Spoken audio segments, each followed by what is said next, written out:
നമ്മളുടെ ജീവിതത്തിൽ തന്നെ ഒട്ടനവധി ആൾക്കാർ ജീവിതത്തിലേക്ക് കടന്നു വരും. അവർ പെട്ടെന്ന് ഇറങ്ങിപ്പോകും, അല്ലെങ്കിൽ കുറച്ചു പേര് മാത്രം നമ്മുടെ കൂടെ ഉണ്ടാകും.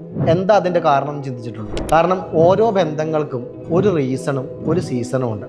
കുറച്ചു കാലത്തേക്ക് ആ ബന്ധങ്ങൾ ഉണ്ടാകും. ആ സീസൺ എൻഡാകുമ്പോൾ എന്ത് ചെയ്യും, അല്ലെങ്കിൽ റീസൺ എൻഡാകുമ്പോൾ എന്ത് ചെയ്യും, അവർ ആ ബന്ധം അവസാനിപ്പിച്ച് പുറത്തു പോകും. ഒരു ബസ് യാത്ര പോലെയാണ് മനുഷ്യൻ്റെ ജീവിതം. ഒരു സ്റ്റോപ്പിൽ നിന്ന് ഒരാൾ കയറും, അടുത്ത സ്റ്റോപ്പിൽ ഇറങ്ങും. ചില ആൾക്കാർ ലക്ഷ്യസ്ഥാനം വരെ ഉണ്ടാകും. ഇപ്പം ഒരു എറണാകുളം മൂവാറ്റുപുഴ വണ്ടിയാണെങ്കിൽ മൂവാറ്റുപുഴ വരെ വരുന്നവരുണ്ടാകും. ഇടയ്ക്ക് കോലഞ്ചേരിയിൽ ഇറങ്ങുന്നവരുണ്ടാകും, പെരുവമ്പുഴി ഇറങ്ങുന്നവരുണ്ടാകും, അല്ലെങ്കിൽ തിരുവാങ്കുളത്ത് ഇറങ്ങുന്നവരുണ്ടാകും. ആ യാത്രയ്ക്ക് ദീർഘം ഏറിയും കുറഞ്ഞു വിധിക്കും. ശരിയല്ലേ? അപ്പോൾ അത്തരം യാത്രകൾ തന്നെയാണ് സംരംഭകൻ്റെയും മനുഷ്യൻ്റെയും ഒക്കെ യാത്ര.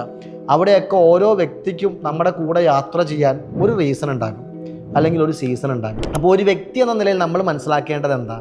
നമ്മളോട് ഒരാൾ ബന്ധം സ്ഥാപിക്കാൻ വരുന്നുണ്ടെങ്കിൽ അതിൻ്റെ റീസൺ എന്താണ്? ആ റീസൺ എത്ര കാലം നീണ്ടു നിൽക്കും? അതാണ് അതിൻ്റെ സീസൺ. അപ്പോൾ ആ റീസൺ മനസ്സിലാക്കി കഴിഞ്ഞാൽ ഒരു വ്യക്തി എത്ര കാലം നമ്മുടെ കൂടെ ഉണ്ടാകുമെന്ന് മനസ്സിലാക്കും. അവന് നമ്മളോടുള്ള ആത്മാർത്ഥത മനസ്സിലാകും.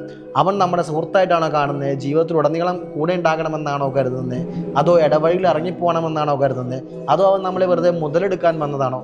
എല്ലാം മനസ്സിലാക്കുന്നത് ഈ റീസൺ അല്ലെങ്കിൽ സീസൺ വെച്ച് നമ്മളൊന്ന് നോക്കിയാൽ മതി. അപ്പോൾ നമ്മുടെ കൂടെയുള്ളവരെ തിരിച്ചറിയാൻ നമ്മൾ ചിന്തിക്കണം, എന്തിനാണ് അവർ കൂടെ നിൽക്കുന്നത്? അതിൻ്റെ കാരണം എന്താണ്? ഇത് നമ്മുടെ യാത്രയെ സുന്ദരമാക്കും.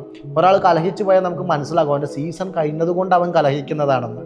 ഇത് മനസ്സിലാക്കുക എന്നുള്ളതാണ് ഓരോ സംരംഭകൻ്റെയും ലക്ഷ്യമെന്ന് പറയാം. ഇപ്പം എൻ്റെ കൂടെ ഒരുപാട് സ്റ്റാഫ് വരുന്നു, അല്ലെങ്കിൽ എൻ്റെ കൂടെ ഒരുപാട് സുഹൃത്തുക്കൾ വരുന്നു. അവർ സമാനമായ ഒരു സ്ഥാപനം തുടങ്ങുന്നു. അപ്പോൾ നമ്മൾ എന്ത് ചെയ്യും?